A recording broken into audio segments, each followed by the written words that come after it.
what's up? My name is Dom. Welcome back to my channel. If you're new to my channel, I typically make bookish content, movie content, and anything else in between because I like to do whatever I want on this channel, and tonight is going to be movie content. I am filming this pretty late in the month. It is July 24th. July has just been a crazy month for me. I crashed out a bit, so that's why this is coming out so late, but we're gonna jump right into the video because I have a lot of movies and a lot of TV shows to talk about. But first, let me introduce what exactly we're talking about in this video. I'm gonna go over everything I watched in the month of June.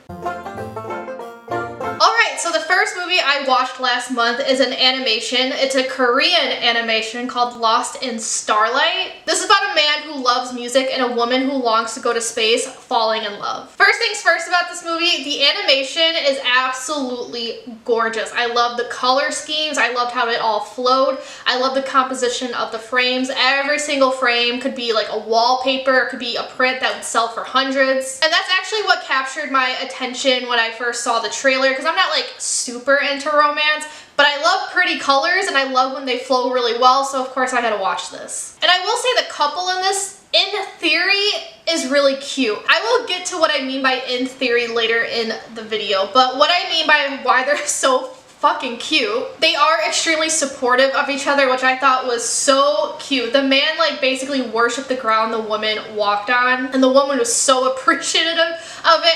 I just really liked seeing their interactions and then their dynamic. There was something about this couple that felt very vulnerable and safe. Like obviously his hugs, like the man's hugs, are not going to be bulletproof, but that's like the vibes I got from them. He looked like he gave very great hugs. Something about him just exuded safety and comfort. But I do have a main gripe with this movie, and it's that the pacing is very fast and it feels like a very choppy narrative. So we're gonna go back to when I said this couple seems very cute in theory. So what I mean by that is that the romance is cute, but it's because of like grandiose gestures. Like, yes, I want someone to love me the way this guy seems to love the woman. However, there is like little to no development between scenes, so I personally felt disconnected from our main couple. So overall, how I feel about this movie is that I fell in love with the idea of this couple, with the idea of the story, but I didn't love them as characters, if that makes sense. However, I didn't give it a low rating because of that. I did still find this like entertaining. I was very tense in that last half hour. So I did give this 3.5 out of 5 stars. So the next movie is a rewatch. We are continuing my Charlie Brown adventure. If you are new to this channel, I am trying to watch all the Charlie Brown specials in the year 2025. And one of them is going to be the Peanuts movie, which came out in 2019. Charlie Brown is trying to impress the little red-haired girl who is new in town. If you're not familiar with the Peanuts lore, there's like a running gag that Charlie Brown is in love with this girl called the little red-haired girl. You like never see what she looks like, and we don't know her real name. But then the other story, because there's two stories in this, the other story is Snoopy is trying to fight the Red Baron. This is still a very enjoyable movie. I was cheesing throughout the whole thing. I really loved watching Charlie Brown just be a selfless person. Like, one of the things with the Peanuts comics is that this poor boy is constantly getting made fun of. His friends are mean. They're not really nice people to him, but despite that, he still cares for others and wants to help people out. And we saw that in action a lot in this movie. And there's some great animation in this movie that I wish the Charlie Brown estate, whatever that's called, I wish they utilized this more. I understand the studio that made this just doesn't exist anymore. You could thank Disney for that. But I really like the like 2D, 3D mix. I do understand why the Peanut specials coming out today stick with 2D because that is traditional, but I just really liked the look of this. Also, I just want y'all to know, in this movie, Charlie Brown read A War and Peace, you know, a book that's this big, to impress a girl. He read it in one weekend to write their essay as well, and I just want y'all to know, never settle for less. If he wanted to, he would. So I gave this movie about 4 out of 5 stars. Then I went to the theater and I watched the new Wes Anderson movie, and that is The Phoenician Scheme. And this one specifically, I think I'm gonna have to like read my notes because there was a lot going on. This one specifically is about a man named Zsa Zsa Korda. He makes his daughter, who is a nun, the sole heir of his estate, and as they embark on a new enterprise, people are scheming against them. So I'm gonna say right off the bat, I enjoyed the visuals of this film more than the story itself, which is kind of like the main theme when it comes to my opinions on Wes Anderson films. I tend to like the look of them more than the actual story, especially his later movies. The opening sequence in this film is like the best shot of the whole film. But one of the reasons I don't love this film is because it has like the typical Wes Anderson stuff, the things that make a Wes Anderson film a Wes Anderson film. You have the deadpan delivery, everyone is speaking in a monotone, and I don't know, maybe it's because I did binge his films in the month of May, but like it just, that style of humor, it gets old after a while, and it got old pretty quickly in this movie as well. Also, I'm going to admit it, I got bored like halfway through, and like there's a part where in like the middle of this movie I just don't remember, and I had no idea what was going on just because I wasn't interested. It picked up near the end, but it's just that middle really lost me. However, this film still got some chuckles out of me, and because of like the technical aspects, I didn't want to rate it too low, so I did give this 3.5 out of 5 stars. Also, at this point in the month of June, I was on vacation, so I was trying to watch all sorts of movies as I was doing things. So I did start my new list. On the month of June, I focused on Yorgos Lanthimos' films. I watched one of his earlier films called Alps. This is about a group that offers a service for hire wherein they stand in for a dead individual.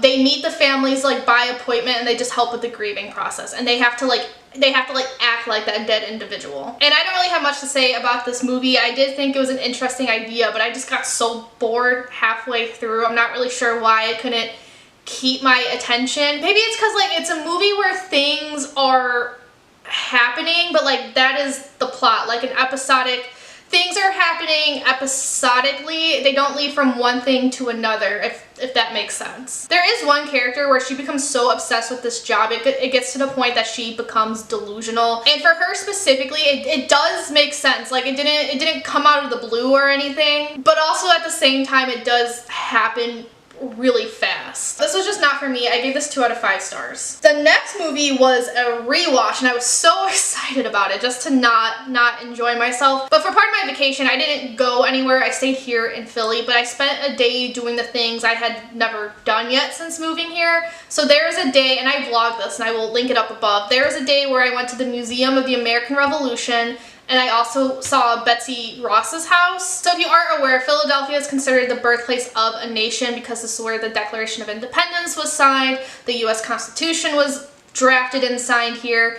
There were a lot of battles in the state of Pennsylvania. Ben Franklin is one of the most famous figures from Philadelphia, and Betsy Ross is considered the creator of the American flag, and she lived here in Philly, and like I said, you can go visit her house. So after having a very patriotic day, I was in the mood for a patriotic movie, so I rewatched 1776. This is a musical about the birth of a nation. They are representatives of the original 13 colonies, and in this movie, while they're singing and dancing, they are drafting the Declaration of Independence. So I first watched this in 7th grade. 7th grade here in the US is when you're about 12, 13 years old. Let me tell you, a class of 12-year-olds did not like this movie. We were bored out of our minds. But after having such a patriotic day and being 27 years old, I was like, all right, maybe I'm going to enjoy this movie more. And holy shit, no I do not. This was so fucking boring. Oh my goodness gracious. I only like 2 songs in this. I love the opening, and I do really like the Mama Look Sharp song. Every other song, I just didn't like it. I don't like the music in this musical, and that's important for a musical. It's funny watching this living in Philly now because I actually recognize some of the spots in this movie. Like there's one shot when it's a group of like old row homes from you know, the 1770s, and it's just so funny because I had actually walked down that street earlier that day, and those row homes are still standing. The church in the background is still standing. So it's just interesting recognizing spots, even though now I know them with the modern view, but just comparing it to what like they possibly looked like in 1776, I just think that's so fun and fascinating. But that's a long-winded review for a rewatch that I just ended up not liking. So I'm still on vacation at this point, and I decided to watch the new documentary on Netflix called Titan: The OceanGate Submersible Disaster. And this is about exactly what the title says. In 2023, which I can't believe was only 2 years ago, it feels like 100 years ago, a bunch of rich people got onto this submersible because they wanted to go see the Titanic, and it imploded and killed them all. Basically, this documentary is a lot more scientific. You learn more about the materials used and about the submersible itself and just what exactly about it that made it not work. And we get a lot of first-hand accounts. So we meet a lot of people that actually worked with the CEO, Stockton Rush. One of my main takeaways from this, so this is a very, I don't want to say very long documentary, but the way it's edited, like the pacing of it, my attention was waning in and out, so I didn't give this a high score. But one of my main takeaways from this is that this thing was fragile from the start. From the very start, it was never about if it was going to implode, it was about when it was going to implode, because at one point they described the material as string, and I remember I was like texting, I was doing something, like my eyes were not on the screen when they talked about it. But when they said that, I remember pausing, looking up, and saying aloud to no one but my dog, string. Like the moment I heard that, I'm turning away. No thank you, because I remember thinking when this first happened, it's like the more I learned about this shit, why did people willingly walk onto it? One of those things I learned is that the lead up to the implosion was probably terrifying. The implosion itself happened really fast, so the death itself, the conclusion is still that it was fast and painless, but the journey there, I would have just been shitting my pants, because there's like these popping sounds. They represent the fucking string, you know, pulling apart and popping apart, and just the popping sounds, hearing it on the comfort of my couch, hearing it from the TV was terrifying enough. So I cannot imagine actually like sitting in that thing, because I would be shitting my pants. And I can only imagine the panic these people felt. And then another thing I learned is that the CEO, Stockton Rush, was a fucking asshole. I mean, I came to that conclusion myself when this first happened, given like, you know, rich people, billionaires, you know, the huge. But like, just the more I learned about him, the more I'm like, you know, the other four, actually three, because there's the Titanic dude, I have my opinions on him, but like, the three themselves, if heaven is real, I could see them going. But Stockton Rush, he is going to fucking hell. I don't want to get too much into it just because I want y'all to, you know, watch this documentary and come to your own conclusions. But like, one of my takeaways from this is that he essentially murdered these people. Like, this wasn't an accident. People warned him that it was a matter of when, not if. He essentially murdered these people, and I'm gonna be one of those people that says, like, the Titanic guy, I forgot his name, but the French dude, he's like the father of the Titanic. I'm gonna say he was complicit in this because he knew the risk and still went on it, and they said in this documentary the purpose of him being on it was to calm other people. So, like, it's Stockton Rush is the Joker, and then the French father of the Titanic, he's the henchman. But overall, like I said, I was just like, this was just okay to me because it was background noise. I wasn't, you know, gripped by it, and I just didn't have like visceral reactions that other documentaries gave me. So I did give this 3 out of 5 stars. For my next movie, this was the second to last day of my vacation. And then one of the local cemeteries here in Philadelphia was having a movie night.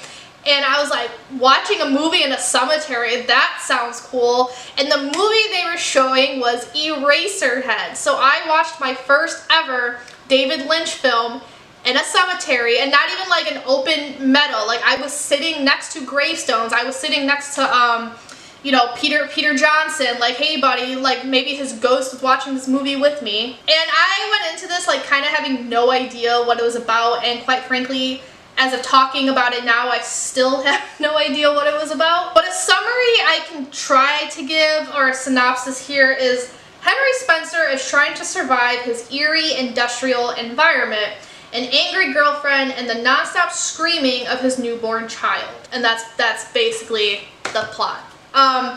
Listen, I do wish I had a ton to say about this movie because everyone who talks about it raves about it, and I do understand why they rave about it. However, I honestly have no idea what I watched. Like, the credits started rolling, I kind of just blankly stared at the screen, and I saw this with a friend and 2 of my cousins, and they were just like, so what do you think? Because they had all seen this movie before, and I was just like, mouth agape, just flabbergasted, because I don't know what I think. I have no idea. I remember scenes, but I don't remember how to put them together to say something cohesively. The beginning of this film definitely set the mood. It was a lot of visuals, and then there was a lot of, not music per se, but just noise that kind of made your eardrums crinkle. And after that, like, first 5 minutes, there was an uncomfortable, eerie ambiance for the rest of the film. And the noise involved in this movie was loud, which I'm sure was purposeful because they're trying to get you to be as uncomfortable as our main character, just because he has no idea what's going on.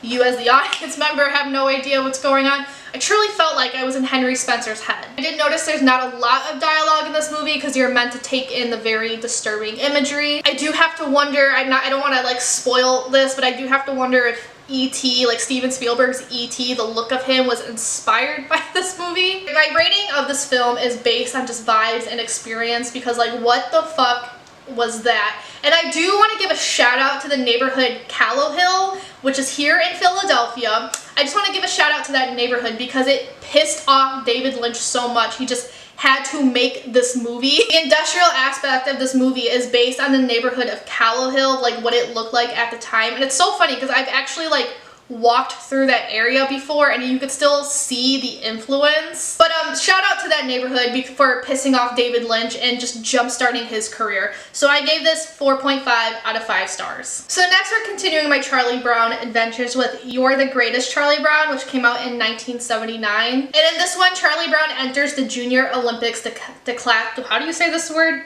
Decathlon. I don't have much to say about this because it was just typical like Charlie Brown antics, but what I do like about this is that everyone was rooting for him for a change, and I thought that was sweet. So I gave this 3.5 out of 5 stars. Then I watched another Charlie Brown special, and this one was actually a rewatch, and it's an adventure Charlie Brown, which came out in 1983. And this was an anthology-based film based on the comic strip. So there's about 6 to 8 shorts in this. And I don't really have much of an opinion about this one. Like, some of the shorts were better than others. Some like got a chuckle out of me. Some of them I just don't remember because I don't think they were very memorable. When I first rated it was 2.5 out of 5 stars. I did up it to 3 just because I appreciate the ones I like more. But then we're moving on to my next Yorgos Lanthimos film. So I got to see The Lobster for the first time. And this takes place in a dystopian future where single people are sent to this hotel. And they have 45 days to find a romantic partner. Otherwise they are turned into an animal and sent into the woods. So I actually found this to be a fascinating film. First of all, I just really liked that idea.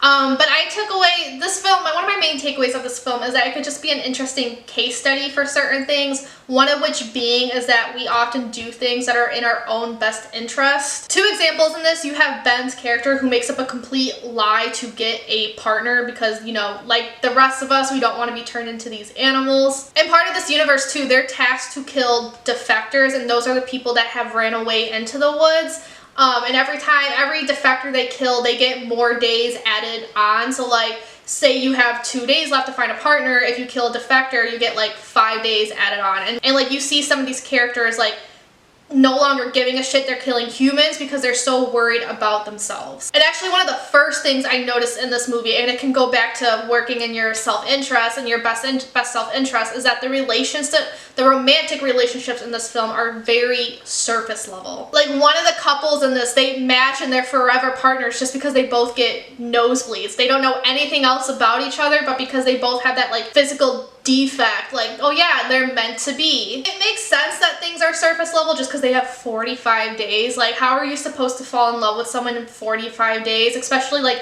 if you're like me and don't believe in love at first sight or any of that. You can understand why like people panic, and it could be a commentary about survival instincts and can also go back to, again, working in your self-interest. And then another question I took away from this, just the way everything like plays out, is like how leadership changes depending on the group you're in, and just how leadership applies no matter which group you're in, because I feel like part of the film was they were trying to get away from that, get away from people telling them what to do, but they just couldn't. We're social animals, so we kind of look for that, but like at one point, is it in our best interest versus detrimental? I do actually really like the ambiguous ending to this, and I've come to my own conclusion of what I think happened. I do find it fascinating. If you go online, people are still talking about it. Overall, I gave this movie 3.5 out of 5 stars. And then the next movie I watched is another Yorgos Lanthimos film, and that is Killing of a Sacred Deer. This is about a doctor who is trying to live a seemingly normal life with his wife and 2 children, But then a fatherless teen is lurking and changing his family dynamic in very unsettling ways. Let me tell you right off the bat, like within the first 10 minutes of this movie, this is definitely unsettling. Something is wrong with Barry Keoghan's character. He is once again playing a weird little guy, which he tends to do. He's always a fucking weirdo in everything I've ever seen him in. But this is a thriller movie, and I really do like the build-up in this. It's one of those movies where it's so slow until it's not. Barry Keoghan's character comes off as absolutely ridiculous until he's not, and I think he just does such a good job playing an off-putting kid because he doesn't do anything. It's just about some of the shit that just comes out of his mouth that you're like, why are you as a 16-year-old saying that? I think everyone's acting in this movie is amazing, including the two children, but especially like Barry Keoghan, he stole the show for me. And the question, is this bullshit or not, is constantly lurking in the back of my mind because Barry Keoghan tells Colin Farrell something like, because this happened, then this is going to happen. And so it begs the question, is he bullshitting him or not? And it was constantly in the back of my mind, and it's what kept me enthralled, and I actually wasn't expecting the ending to play out the way it did. And my final point for this movie that has like no indication, it's like not an actual critique of this movie at all, but like the way Colin Farrell looks, I would still risk it all for this man. So I gave this movie 4.5 out of 5 stars. And my next movie was a rewatch. Did I spend $60 to rewatch Star Wars: A New Hope? Yes. But was a live orchestra involved? Also yes.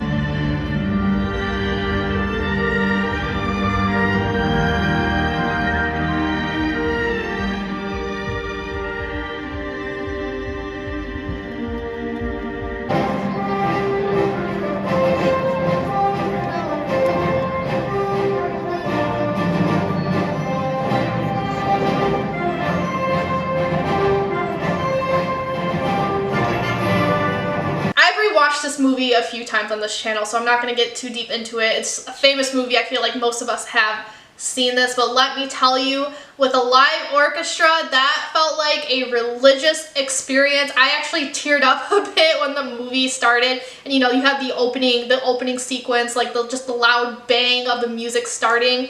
And I went by myself, but there's a family sitting in front of me, and it was two families sitting in front of me, and the two dads often turned to me and we would talk about it. They've never seen a movie with a live orchestra. This is the second time I've seen one, so I like warned them. I was like, yo, it's clearly an experience, and they told me they teared up. It was just a good time, and if you can ever see a movie with a live orchestra, I highly, highly recommend it. Alright, so next is Charlie Brown. It's the last Charlie Brown special of June, and that is Lucy Must Be Traded Charlie Brown from 2003. And in this special, Charlie Brown is trying to better his baseball team, but Lucy over in right field is driving him fucking nuts. So he decides to perform the greatest trade in the history of baseball. Well, this special exists. I don't really have much to say about it because how many fucking times can we make a baseball special? A lot of them seem the same to me. It's the same shenanigans. Lucy bothering him, like someone throwing the baseball and he's flying so his clothes fall off. Snoopy being Snoopy, like it gets old after a while. And girl, if you don't stick your ass over in right field, like if you keep fucking moving, it's on sight. So this one was just okay, it was just whatever. I gave this 3 out of 5 stars. So then I watched Frozen, the hit Broadway musical. And this is a pro shot of the Frozen musical.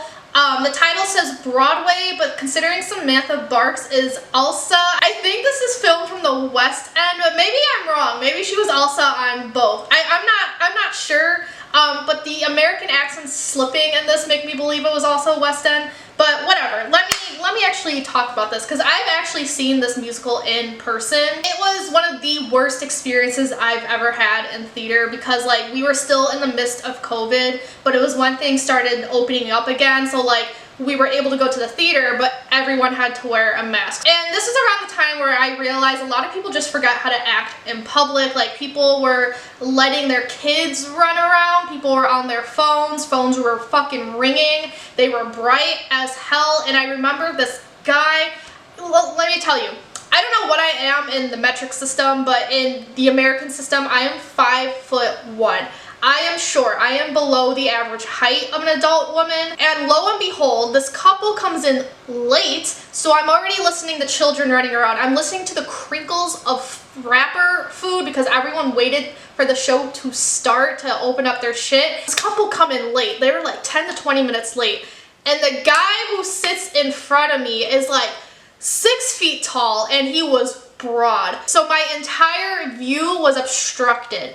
I couldn't see any part of the stage. So I was like on my friend's lap, like leaning over like this just so I could see half the stage. Then I had the mom behind me complaining because her child couldn't see. And quite frankly, I didn't give a shit her child couldn't see because I was actually alive when Frozen the movie came out. And I spent $80 of my own fucking money to see this musical, and now I quite literally can't see it. So it was just, the musical itself from what I saw was fine, but like the experience itself was terrible. So when I found out this pro shot was coming out, I was actually really excited to see it because I was like, oh, maybe I'll see things I missed. But you know, maybe it's better live because the flaws in the storytelling were a lot more apparent while watching this as a pro shot. Costumes and music were fine. I actually love the costumes. I do like the additions of the new songs. But my biggest gripe with this is that the pacing in this is actually like god awful. Like it's clearly, they're clearly stretching out a movie that's not meant to be stretched out, and I think it ruined the experience. And like I said, the American accents in this kept slipping, so I kept hearing the British accents, and part of me wished they would have just let the actors be British. I understand why they're doing American accents because obviously they have American accents in the movie. But I feel like stuff like Broadway, like live stage acting, I feel like there's more of a suspension of disbelief. So I wouldn't have minded it if they kept their British accents. It would have been a lot less distracting. To end this on a positive note, Anna freezing near the end there was just as cool as I remember it, because I remember seeing that happen on stage, and me and my friends like looked at each other like, holy shit.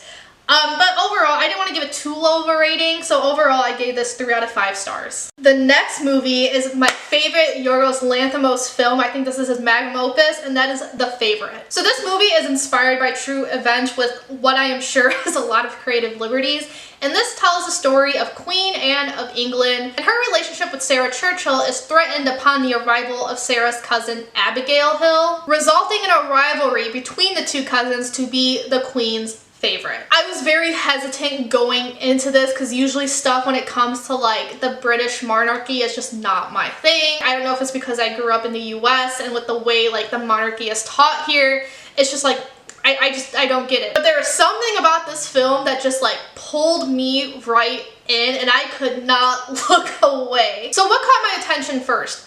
Definitely the technical aspects of this film. The costumes in this were amazing. I don't know how many Oscars this was nominated for. I hope one of them was for best costuming because I loved it. They were elaborate and I love the color schemes, especially with like the blues and blacks. And I like the contrast between the men and the woman. The woman looked more like regal, but like in the sense that what a modern audience would think regal means, while the men looked very goofy. They had that like elaborate goofy, I don't want to call it clown makeup because that's not what it is, but like to a modern lens it looks clownish, and they had those big like elaborate white wigs. Like it was like period accurate, but I just loved how they dressed the men versus the woman. There are a lot of kooky camera angles in this, which I felt like played into the insanity that was happening. And I really liked the lighting in this as well. It was very harsh, and I'm actually pretty sure that's what made the contrast between the costumes look even bolder. And I also really liked the music as well. Like to my untrained ears, to me it seemed period accurate. Like there's a lot of what's that instrument that looks like a piano but it's not? I think it's called like harpsichord, something like that. There was a lot of that. It sounded like kooky and goofy, and it just fit the mood of the film. But I also did end up really liking the story despite like my feelings towards the monarchy. I like this just because I love watching a bunch of rich people get pissed off at each other. I love the drama involved. And one of the most interesting aspects of this film was just the power dynamics at play. Queen Anne is literally the queen of the most powerful empire at the time. The literal queen, and yet she came off as very weak in this. It was purposeful, but it was interesting to see that because you don't expect to see that from someone in such a high position. She still had the last word, so to speak, but the characters Sarah and Abigail, they had no problem bossing her around. Sarah was very in your face about it, and she spoke to Anne in a way that I feel like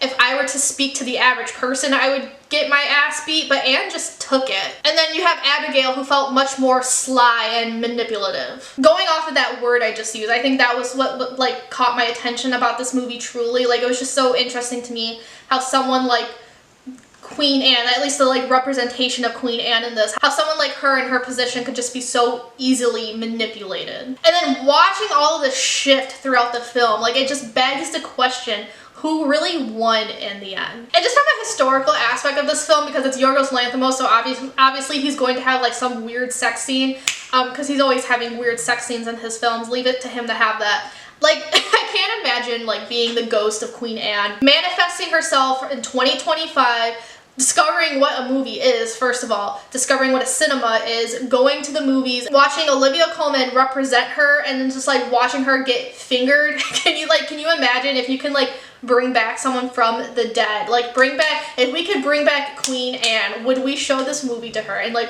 what would her view be on this? And out of curiosity, I did look up the historical like accuracies to this, and apparently it's actually like a big question. Was Queen Anne lesbian or not? Because some historians say she and Abigail did have a lesbian relationship, while other historians were like, no, they were just friends. But I had so much fun with this film, so I gave it 4.5 out of 5 stars. And the last movie I watched in the month of June is the last Yorgos Lanthimos film, and that is Kinds of Kindness. So this is an anthology film, and it follows 3 stories. A man with no chance trying to take control of his own life, a man alarmed when his missing wife returns and she seems different, and then a woman determined to find someone with special powers. And this is another one I liked more than I thought I would, because when I first read that synopsis, I was like, I have no interest in this. But overall, I actually did end up enjoying this. The first story just wasn't for me for whatever reason, so I actually stopped paying attention to it, so I was a little worried for the rest of the film. But I did really like the second one, and the second story is my favorite of the 3. There's just a mystery aspect to it, and there's like a lot of tension because she's seemingly normal, so no one around him believes him when he comes up with these, when he's trying to tell them what he thinks of her. The third story I didn't like as much, but I did still think it was fun. It was goofy. I really liked the main character in the story, but also at the same time I was like, girl, you're family. But the dance at the end truly makes it, and I'm pretty sure near the end there they actually all connect. So I gave this 4 out of 5 stars. My dog is snoring up a storm over there, but so we're gonna move on to the TV shows. I did watch 4 total, 2 of which I completed, 1 I started but I'm not gonna continue it, and then 1 I am continuing. Alright, so the first TV show I finished last month was an anime called Fruits Basket. So I made a deal with my friend in 2020 that if she watched Attack on Titan, I would watch this anime. This is the 2019 version, this is the remake. And I finally held up my side of the bargain this year in 2025. But this is a, what's the word, like a romance shoujo, I think it's called. It's a romance anime, and it's about this girl who meets the Soma family, and she discovers that 13 people in the Soma family are cursed with the zodiac, so if someone of the opposite sex hugs them, they turn into a zodiac animal. So I have been watching this for a while now, I think since like maybe March, because right off the bat, I'm just gonna be honest with y'all, this is not my thing. Shoujo, romance, I can't really do it, but I wanted to like, you know, watch this for my friend because she watched what I wanted her to watch. And she did tell me, she's like, that last season, once it picks up, like, you will not want to put it down. And she was right. There was a day, it was my Friday. I went into this, you know, maybe wanting to watch like 1 or 2 episodes of the last season. And I sat there and watched the entire last season in 1 sitting. And you know, overall, despite everything I just said, like overall, this was cute. I do think the first 2 seasons really dragged, and that's why it took me so long to complete this. But the last season, like it met my expectations. Like it was fast. Shout out to Toru and Kyo, because I wasn't a truther at first, even though I knew they were gonna happen because the way the show starts out, it's so obvious they're gonna end up together. But they won me over. I did really like who Yuki ended up with, because I was actually a Yuki Toru truther. Until Yuki said how he actually feels about her, that got really weird, and I immediately dropped that, and I was like, whoa.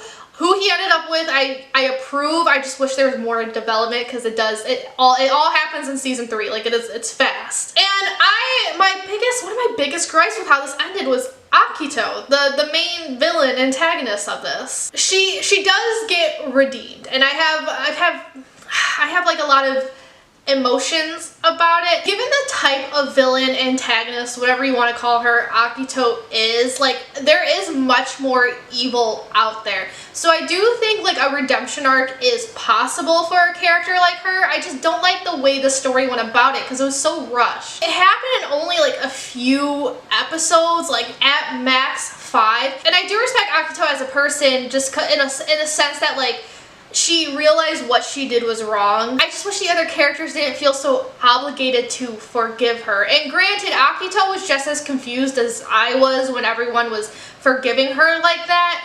But like, I just don't feel like that's how it would play out in real life.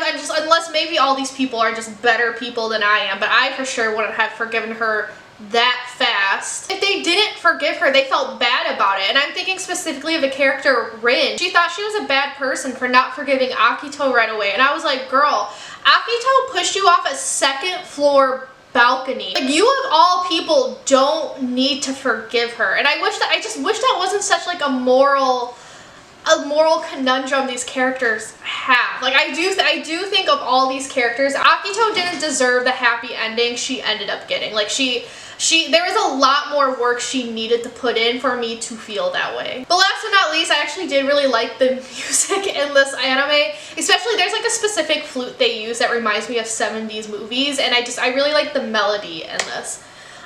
But overall, this anime was like just okay for me. I'm glad I finally held up my end of the bargain for my friend. So now we can make a new bargain. Another show I completed in the month of June was Squid Game Season 3. So the original Squid Game, the original first season, it takes place in South Korea. This is a South Korean TV show.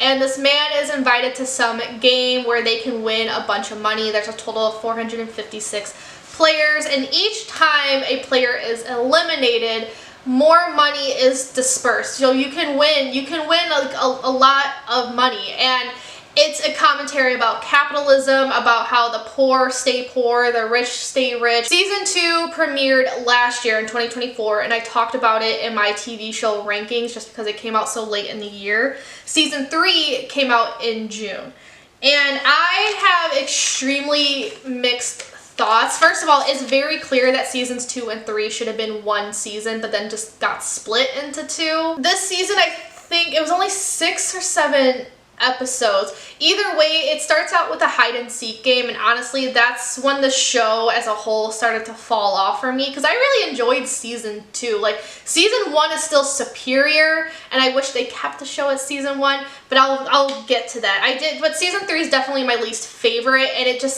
the hide and seek game, like halfway through, it just fell off for me. It was character actions that bothered me, and then like characterization for other people, and then like the fucking baby.